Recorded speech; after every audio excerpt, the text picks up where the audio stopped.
Omar's POV. I thought revenge was a dish best served cold. Yet somehow, I'm the one burning. The office was quiet. Too quiet. I liked it that way. My empire, my rules, my life, neat and orderly. I could hear the faint hum of the air conditioning over the soft tapping of my pen against the leather-bound folder I'd been pretending to review. I wasn't really reviewing anything. I was waiting. A new meeting request blinked on my calendar. Jacob Reed, Café Lumière. My chest tightened. Just the name alone carried a decade's worth of sharp edges. After all these years, the nerve. I stared at it a moment, letting my fingers hover over the mouse. I could deny him, delay him, ignore him entirely. Hell, part of me wanted to watch him squirm just for stepping into my world again. And I did. I delayed it. Every little ping of his calendar request, every follow-up email.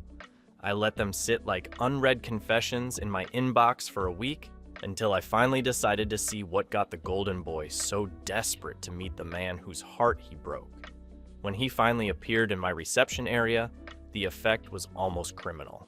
The golden boy from high school, the same one who had broken me with that smug, cocky grin, was gone. In his place was a man who looked smaller somehow, defeated. His blonde hair was damp from the late spring rain, his jacket clinging to him. He sat stiffly, hands folded over his knees, staring at nothing and yet entirely visible to me. I leaned back in my chair and watched, pretending to type on my laptop, as if he were just another pestering client. My chest ached with a curious mix of nostalgia and anger. He looked vulnerable, terribly human. Finally, I called him in. I didn't even bother with a smile. Jacob Reed, I said, voice sharp, controlled. The same one that made high school teachers roll their eyes and classmates flinch. Have a seat. Let's see if I remember why you haunted my nightmares. He didn't flinch, didn't react the way I expected. Not that I could blame him. He probably remembered too well the way I'd humiliated him in return during our last interaction. Or maybe he just learned to keep his face blank around me. I crossed my arms. So tell me, why do you think I'm going to help you? He swallowed, glanced down at his bag, then back at me. I need help. My cafe... He hesitated, his voice tight. It's failing. My sister won't stop nagging me. She said if I want a chance with this investor, I have to hire someone. Reputable. Someone who can actually make it stand out. That's why I'm here, I raised an eyebrow. His voice wavered, far from the cocky, unshakable boy who had broken my heart. Now he sounded small, desperate, humble, and somehow far more appealing. I listened, silent. My dark eyes sharpened as he explained how badly he needed the investor pitch to go well, how much was riding on it, how little he had left to offer me in return. I leaned back, letting the chair tilt on its back legs slightly. And what exactly do you think you can give me, Jacob? Money? Connections? Because judging by your story, I'm guessing neither is plentiful. He swallowed hard.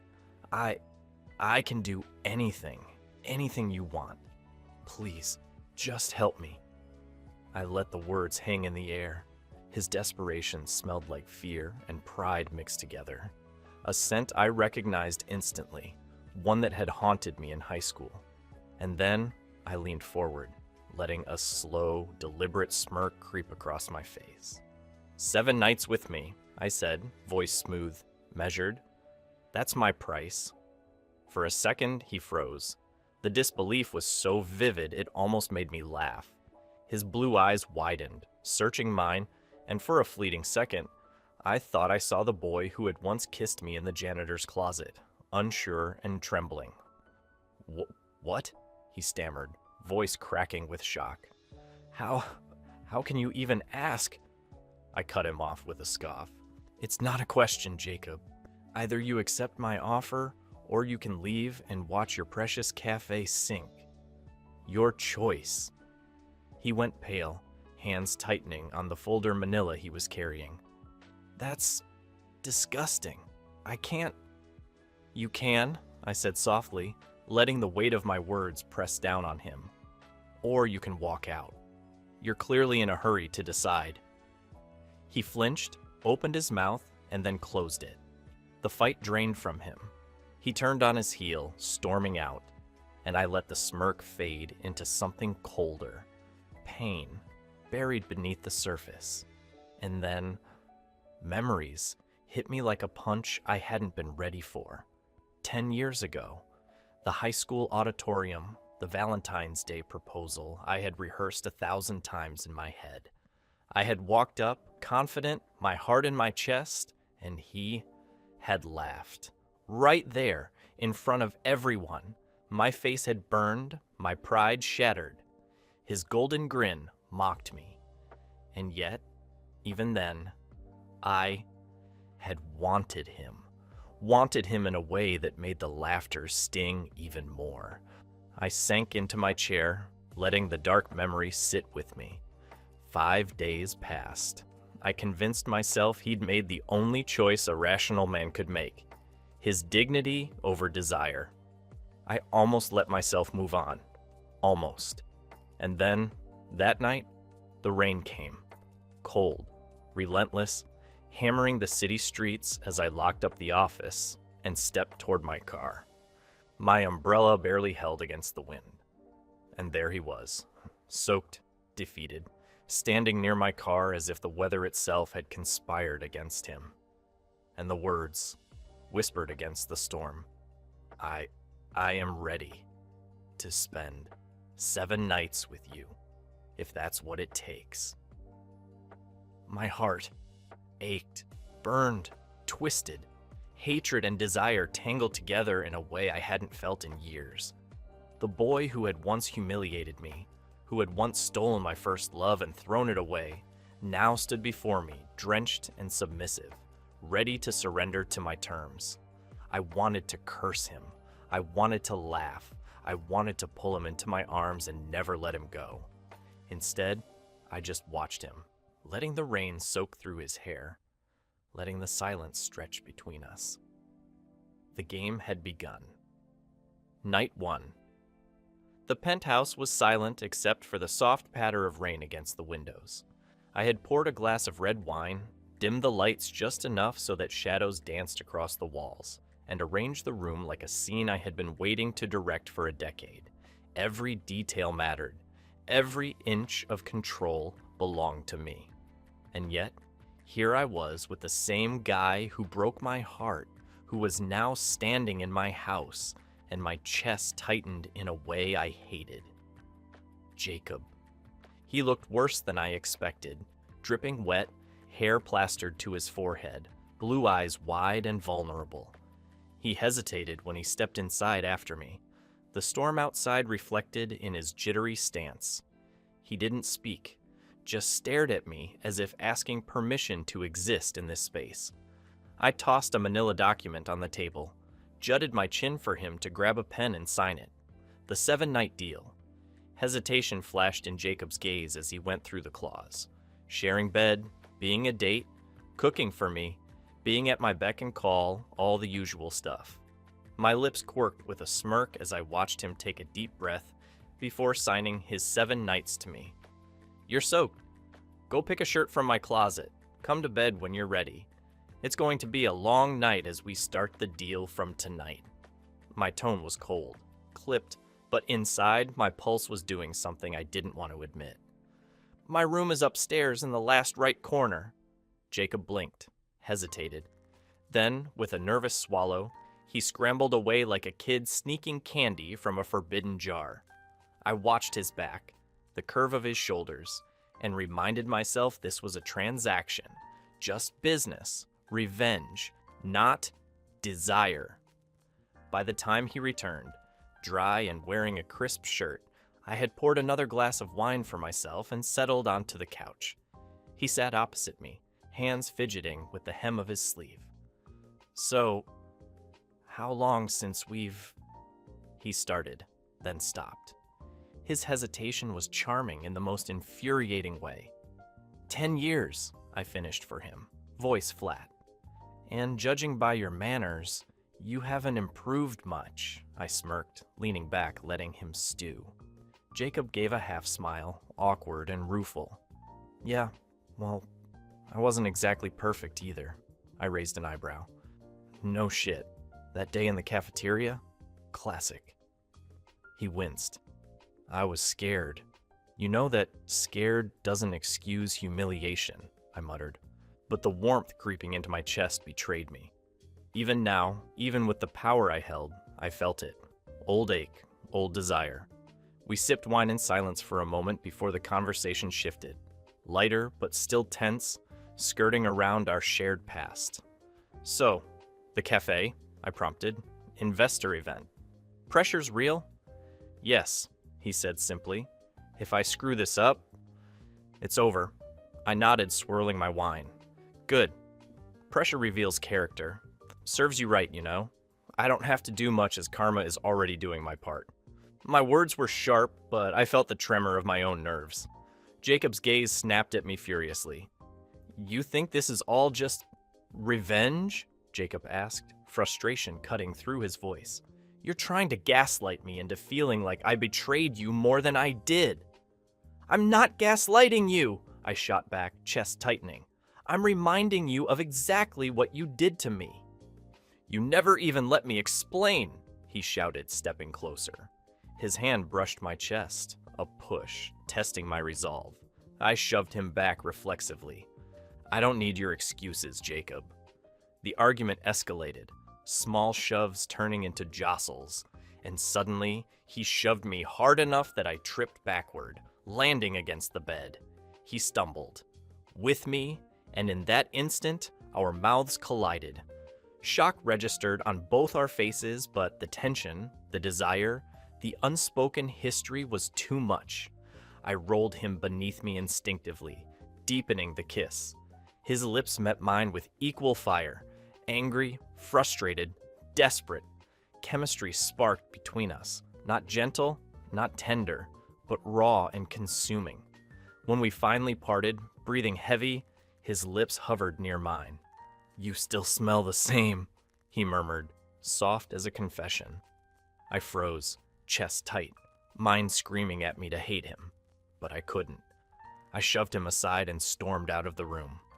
My feet carried me to my studies as I plopped down on the couch, letting a sigh of nostalgia hit me.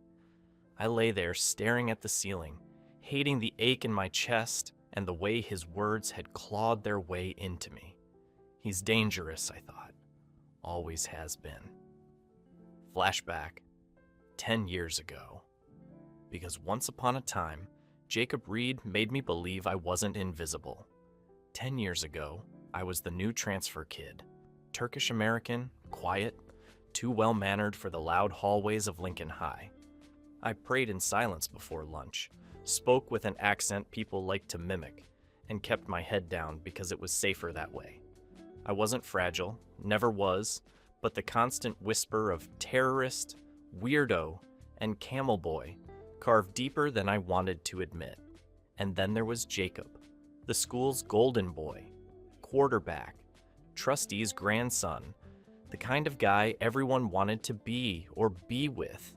He had that easy smile, that confidence that made teachers forgive him and students follow him. He dated boys and girls like changing shirts. None lasted long, but it didn't matter. He was untouchable. Yet, somehow, he touched my life.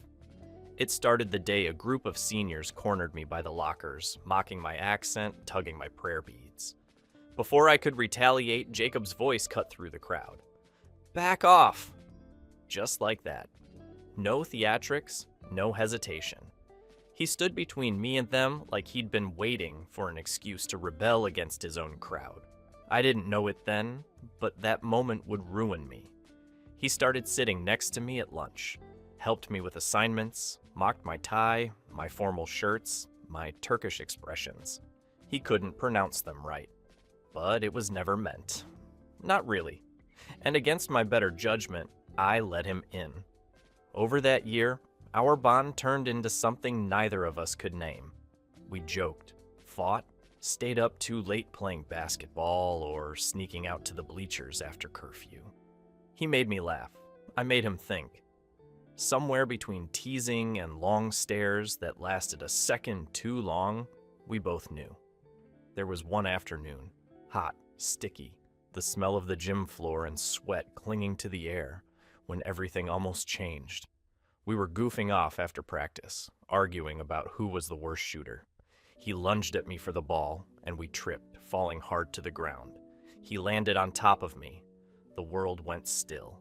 His pupils were blown wide, his breath quick against my face, and then he leaned in. So did I. But before our lips touched, a shout sliced the air. His grandfather, furious, storming toward us. He grabbed Jacob by the arm and dragged him away. I never saw Jacob look that terrified before. The next day, he stopped talking to me. He avoided me for weeks, wouldn't meet my eyes. I tried everything. Notes, catching him between classes, asking what I did wrong. Nothing worked. Until one day I cornered him by his locker. "You owe me the truth," I said. He looked torn apart. "Please don't do this, Omar.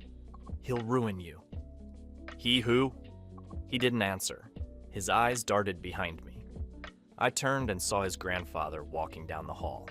Jacob's panic spiked. He grabbed my collar and yanked me into the janitor's closet. The air was heavy, charged, our breaths fast. He held me so close I could feel his heart pounding. For a second, I thought he was angry. Then I saw how close we were. His hands were still clutching my shirt. His breath is shaking. I kissed him. I didn't think. I just did. He froze, but didn't pull away. When I broke the kiss, he looked at me like I was something he wanted and feared at the same time.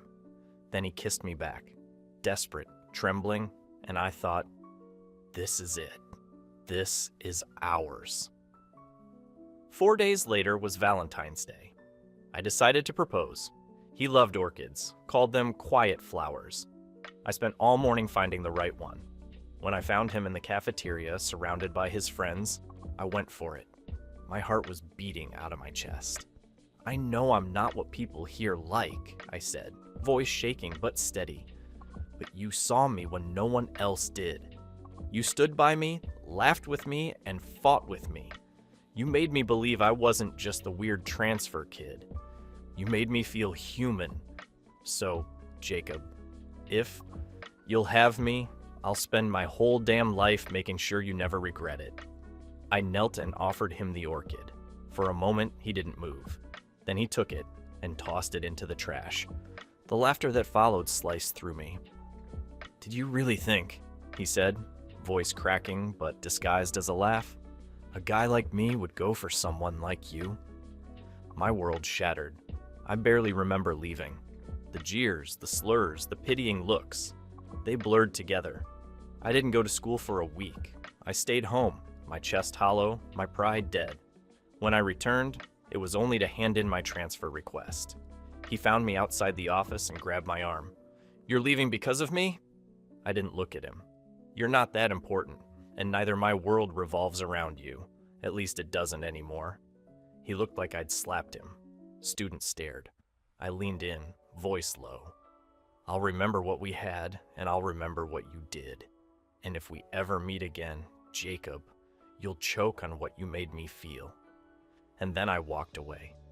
Now, 10 years later, lying in the dark with his scent still on my sheets, I realized the cruelest part of it all. And now, along with Jacob, I was still choking too.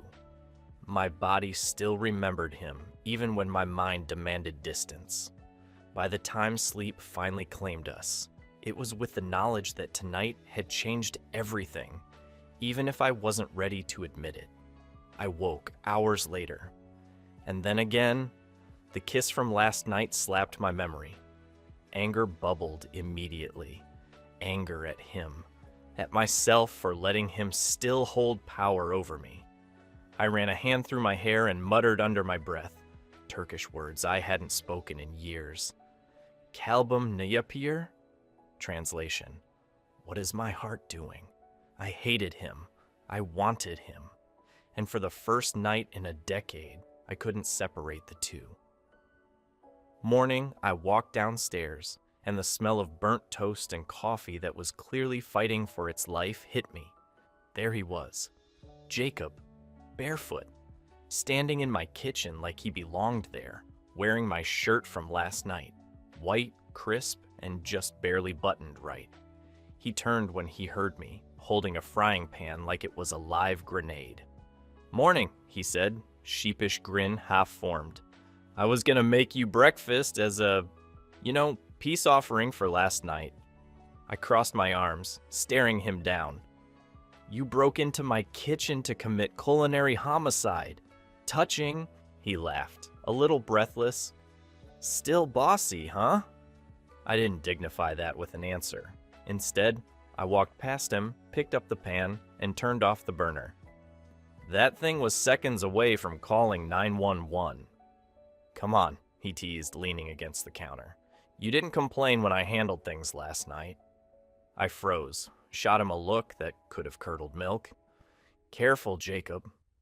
He raised both hands, grinning, but there was something soft under the teasing, something that tugged annoyingly at my chest. His hair was still messy from sleep, his eyes sleepy but clear. For a second, the memory of high school hit me hard. The way he'd looked in that empty janitor's closet, eyes wide before that first forbidden kiss. I could still taste the peppermint gum he used to chew. Remember how my pulse had gone wild when he'd whispered, "I've wanted to do that for a while." And then, over the next few days, the laughter, the betrayal, the way my name had turned into a punchline in the hallway. "Coffee?" he asked, snapping me back. I cleared my throat, taking a mug. "You really shouldn't make yourself at home here." He smiled, stirring his cup. "Too late. You offered the deal, remember? 7 nights. I'm just following." "Terms and conditions," I glared, but the corner of my mouth betrayed me with the ghost of a smirk. He noticed.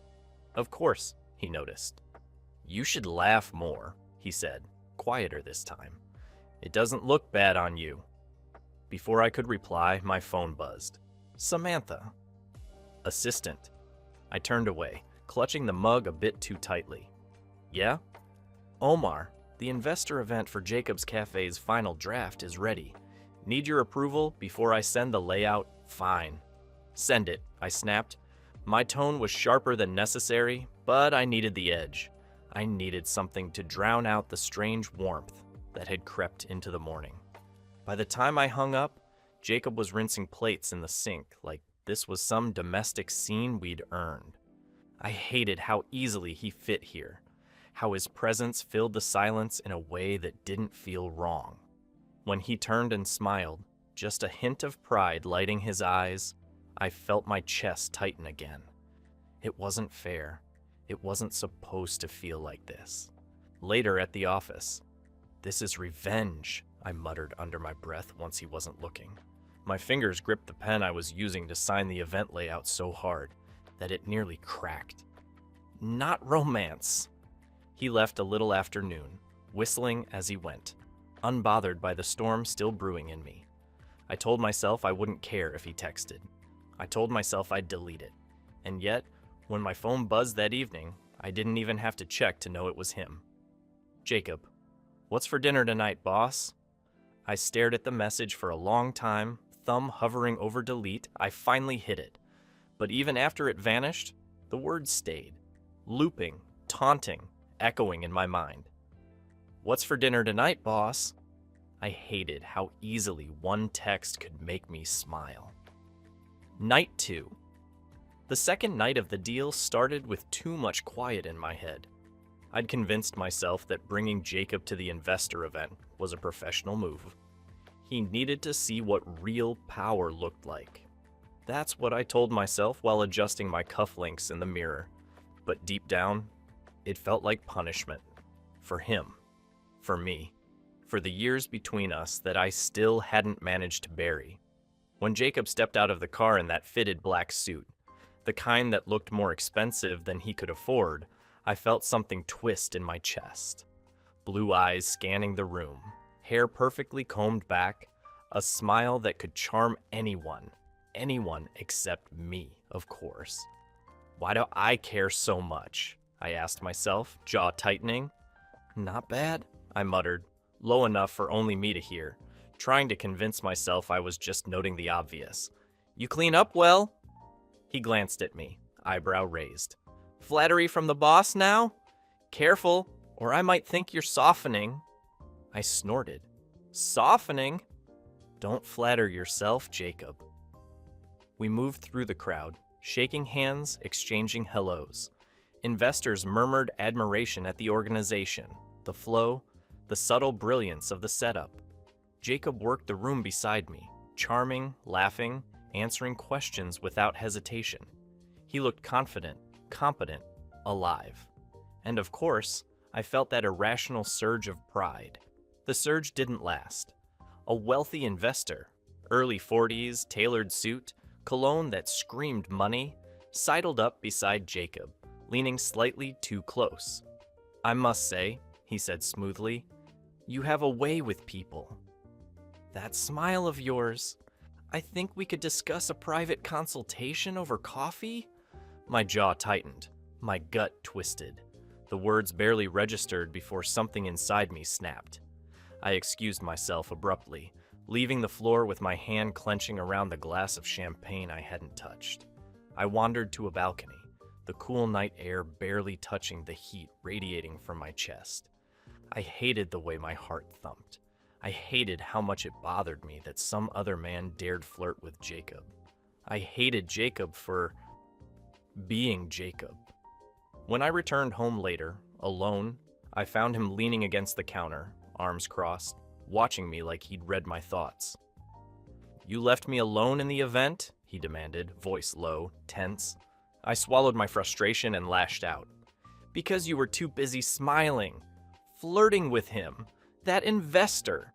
Are you really going to pretend like you're just here for the deal? That little charm of yours? Does it ever end, Jacob? He flinched at the bite in my tone. Omar, what is wrong with you? You're the one who took me there with you, stating the deal includes me pretending to be your date. I don't care about the deal, I snapped, suddenly aware my voice was louder than necessary.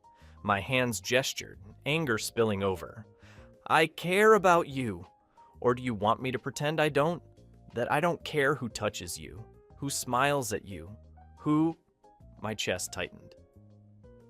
Who makes you feel good while I'm standing right here? He blinked, eyes wide, then narrowed, hurt flashing. You're insane, he said finally, voice cracking. You're acting like I'm just some toy you can own. That's why you set this up, huh? Revenge disguised as desire? My temper flared further, and I didn't stop myself. You think I'm wrong? After 10 years of humiliation, you think I wouldn't want this? Me wanting you, controlling you, making you mine? My words hit him hard. Jacob's lips trembled. You? He stopped, choking on his own feelings, tears pricking his eyes. You think I care about your games, but all you're doing is hurting me. He turned, grabbed his coat, and left before I could stop him. His small sobs followed him down the hallway, the echo stabbing through my chest harder than any insult or betrayal ever had. I sank to the couch, hands gripping the edges, chest aching with more than jealousy, anger, desire, guilt, shame. I had hurt him. He had looked like he could shatter at my words, and I hadn't even paused. The room was quiet, but the emptiness felt deafening. I hated it. I hated him for leaving. I hated myself for letting him leave. I hated that I missed him already. I poured another glass of wine, swirling it idly, tasting the bitterness and wondering if this was what I wanted, or if I wanted him to hit me back with all the feelings I had been suppressing for years. This is the deal, I reminded myself. 7 nights, nothing more. Not feelings, not mistakes, not love. But deep down, I knew that line was already broken. 3 days later. 3 days had passed since the investor event, and I'd buried myself in spreadsheets, layouts, and endless calls. Work was the only thing keeping the image of Jacob's tear-streaked face from invading my thoughts. Jacob didn't show after that, and neither did I bother to call him back. The deal can go to hell. I told myself it was discipline, control, revenge, but really, it was denial. The knock on my office door was soft but insistent. I didn't even need to look up to know who it was. Jacob. He stood in the doorway, suit slightly rumpled, eyes tense. In his hands, the contract documents, folded neatly as if presenting them with reverence. I gestured to the chair without speaking. My silence was sharp, cold, a wall. He stepped inside anyway, placing the papers on my desk, the annulment paper of the deal. "Are we done here?" I asked, voice clipped. Jacob's jaw tightened. "I don't know why you're still—" He stopped, looking like he was about to snap. Finally, the words came. "I didn't laugh because I wanted to." He swallowed hard. "I laughed because I was scared." I froze. My heart stopped mid-beat. "Scared?" I echoed, voice lower, disbelief tinged with pain. "You humiliated me, in front of everyone. I spent years hating you for that." He lifted his head, eyes glistening, earnest. "I panicked. My grandfather, he saw us. He threatened to throw you out. He told me he'd accuse you of things you didn't do, of working under a drug smuggler. I had no choice. I wanted to protect you, but I didn't know how, and I hurt you instead." I felt the words hit me like a tidal wave. My chest tightened, the anger I had built over a decade crumbling like dry sand through my fingers. Every memory, every bitter word I'd whispered to myself, suddenly felt hollow. "You're lying," I breathed, disbelief choking me. "No," he said softly, almost a whisper. "I've never lied about us. I panicked. I was scared. I didn't want to lose you. I didn't want him to hurt you. But I messed it up. I know I did. You have every reason to hate me." I sank back in my chair, running a hand through my hair. The rage I had rehearsed for nights, the cruel satisfaction of revenge, was gone, replaced by something heavier. Confusion. Heartbreak. A fragile ache that settled deep in my chest. You expect me to just believe this?" I asked, voice barely audible, cracking under the weight of years of misplaced anger. He stepped closer, gently, carefully, the way he used to in school before everything fell apart. "I don't expect anything, just you can hate me. But at least hate me for the truth, not a lie I never told." I stared at him, really stared, and I saw the boy I had loved, the boy I thought I knew, standing there again, small and vulnerable, trying to make things right in his own way. The boy who had made me laugh, made my heart race, and then shattered it. You never told me," I whispered, voice hoarse. "You never." "I couldn't," he interrupted softly. "I thought maybe someday I'd get the chance.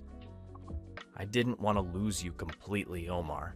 He turned, walked to the door, and paused. "I'm sorry." Truly, and then he was gone. I slumped back in my chair, staring at the empty office, at the door he had just closed. The truth was a weight I hadn't expected, crushing, humbling, terrifying. The anger that had driven me, that had kept me safe, suddenly felt hollow, and underneath it, a strange, dangerous ache, something I had denied for years. Maybe I never hated him at all, I admitted quietly to myself, the confession tasting like fire in my mouth. Next evening, the knock at my door was soft, hesitant, like he wasn't sure if I'd let him in or if I even wanted him here. "Come in," I said, my voice low, careful. "Calm," I reminded myself. "No games tonight." Jacob stepped inside, soaked in hesitation, his hair falling into his eyes. His hands twisted nervously at the strap of his bag. I didn't say anything. I simply closed the door behind him and gestured toward the living room. He sat stiff-backed, trying to seem composed. I poured 2 glasses of wine, handed one to him, then leaned against the counter, studying him. He looked tentative, hopeful even. "Why did you call me here?" he asked finally, voice careful. I let out a long breath, something between a sigh and a confession. "Because I've been thinking about yesterday, about everything." He shifted slightly, eyes on me, the air thick with anticipation. I trailed, feeling the weight of 10 years and the last few nights pressing down on me. "I never stopped hating you and wanting you." At the same time, his mouth fell open, eyes wide, vulnerability flickering across his face. "Omar, I didn't know if you still felt anything for me." I stepped closer, feeling my chest tighten with a mixture of desire and fear. "Do you know what that's like? Loving someone and hating them every single day for 10 years? Feeling my heart twist every time I think about the boy I wanted. And the boy who humiliated me?" He swallowed, voice trembling. "I've been waiting 10 years to do this right. To make up for it, to show you who I really am. Why? Now wouldn't your old man, your grandfather, would harm me?" I jabbed, but he smiled tearily. "Grandpa's dead. He left the world a year after you left school. And you only happen to confess now after so many years? Why didn't you find me, Jacob?" My voice cracked with pained emotions and longing for him. "I was too ashamed," he whispered. There it was, that honest, bare admission I hadn't expected. My heart, already stretched thin, cracked open just a little. I didn't know how to respond at first. My throat tightened, words failing me. I just let him in, without pride, without games. He reached out, gently brushing a stray hair from my face. "I'm sorry, Omar. I've been sorry for so long I closed my eyes at the touch, letting the warmth of his fingers remind me of nights I had dreamed of this. Dreamed of him reaching for me, safe and real, not as a memory or a fantasy of revenge. Do you know how hard it is to want someone and to hate them for it?" I murmured. "Do you know how much I wanted to strangle you, yell at you, and—" My voice broke. I shook my head, trying to push the ache back, but it surged forward anyway. "And kiss you." Jacob didn't answer with words.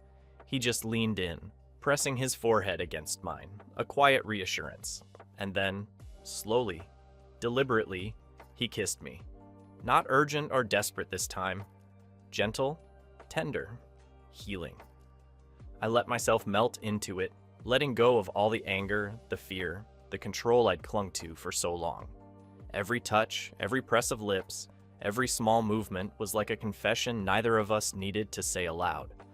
When we broke apart, he rested his forehead against mine, voice barely a whisper. "I love you, Omar." Not in words you need to hear, just like this. Tears blurred my vision. I laughed softly, choked even, because finally I could let myself feel everything.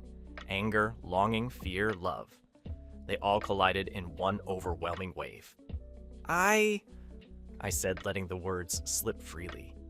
"I've wanted you every day." "Every day, Jacob, and I've hated you for it." He smiled, tears in his own eyes.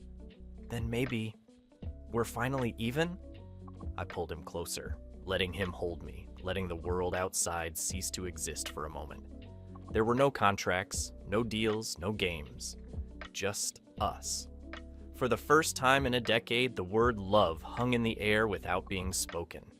Unnecessary. Real. True.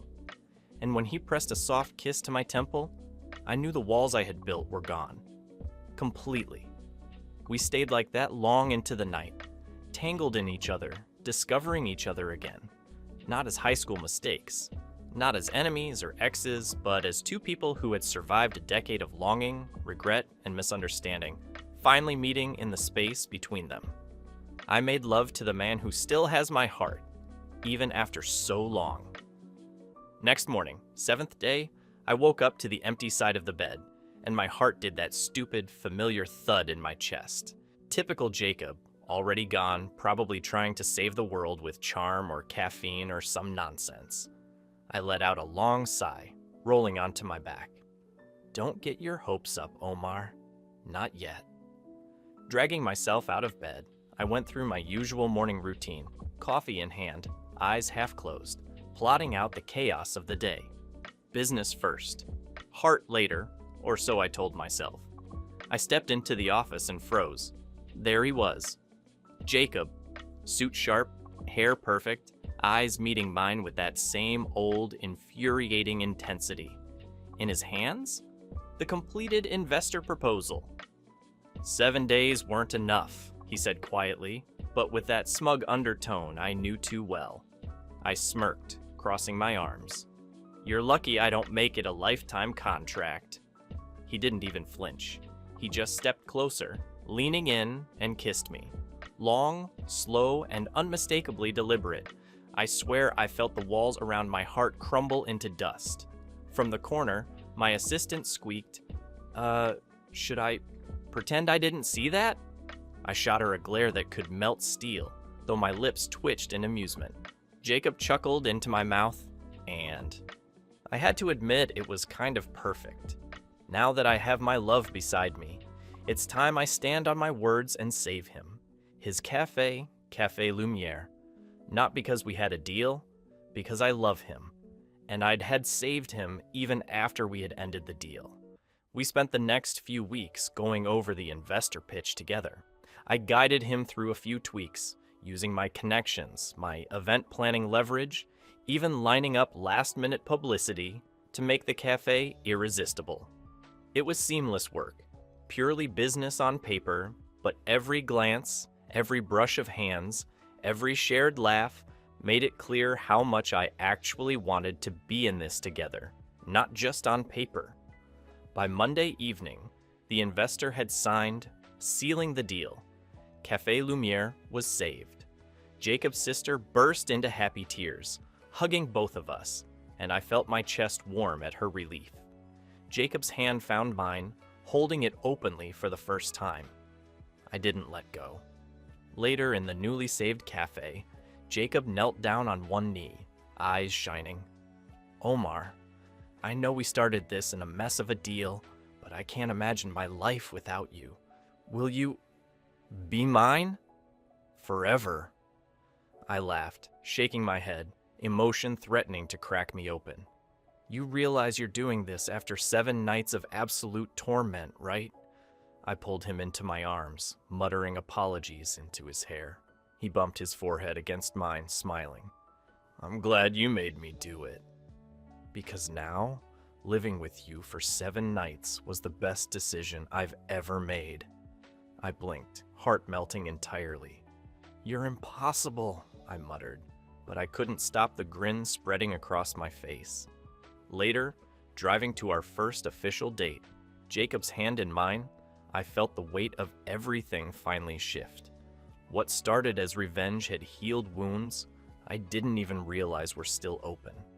I held his hand, pressing a kiss to it. Sine Seviorum, I murmured softly. Translation, I love you. He leaned his head on my shoulder, smiling, and whispered back, I love you too. The city lights blurred past, but I didn't care. For the first time in years, control didn't matter. Love did, and it was more than enough. Epilogue. 1 year later, 12 months, a year. And somehow it felt both like yesterday and a lifetime ago. I woke to the soft weight of Jacob curled against me, his chest rising and falling in a lazy rhythm I could get used to forever. Move over, I muttered, nudging him with an elbow. He groaned, burrowed closer, and muttered something unintelligible. Typical Jacob. Still stubborn, still perfect. I smirked. Don't think I'm letting you steal all the covers again. I've had enough of your tricks, he chuckled, voice muffled against my chest. Your tricks? Please, boss, I run this bed now. You just pay the rent? I laughed, shaking my head, pretending to scowl. Pay the rent? I own this bed, and I'm not sharing it with you. Technically, we're married, he said, eyes twinkling as he finally opened them. So, your argument is invalid, I groaned, but my smirk betrayed me. Marriage. The word still felt strange and thrilling. A lifetime contract, no 7 nights required. No deals, no stakes, just us. We got up, bickered over breakfast, debated over coffee strength, and laughed more than we should have for 2 people who used to tread around each other with anger and tension. The usual couple antics, poking, teasing, stealing bites of toast. I secretly loved that he could still make me smile, even when I tried to be the serious one. Hours later, after a long day at the office, I found myself restless, longing for him. He lounged on the couch at home, scrolling through his phone, looking impossibly handsome in a plain shirt and jeans. My chest tightened. I couldn't help myself. I crouched beside him, brushing a strand of hair from his face, letting my fingers linger. "Miss me?" I asked teasingly. He looked up, grinning. Always. One touch became another. Lips met, slow and sweet at first, then desperate. Hands wandered, breaths quickened. He laughed breathlessly, shaking his head as I nipped at his neck. "Omar, you're insane." "Am I?"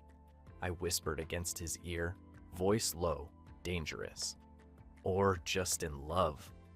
The world outside our apartment ceased to exist. I claimed him completely.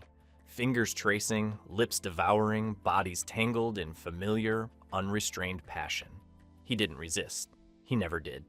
Because he loved me too much. Hours, touches, moans, they blurred. And in the quiet aftermath, he curled against me, soft and warm, chest against chest, hair sticking to sweat-slicked skin. I pressed a kiss to his temple, murmuring, 7 nights?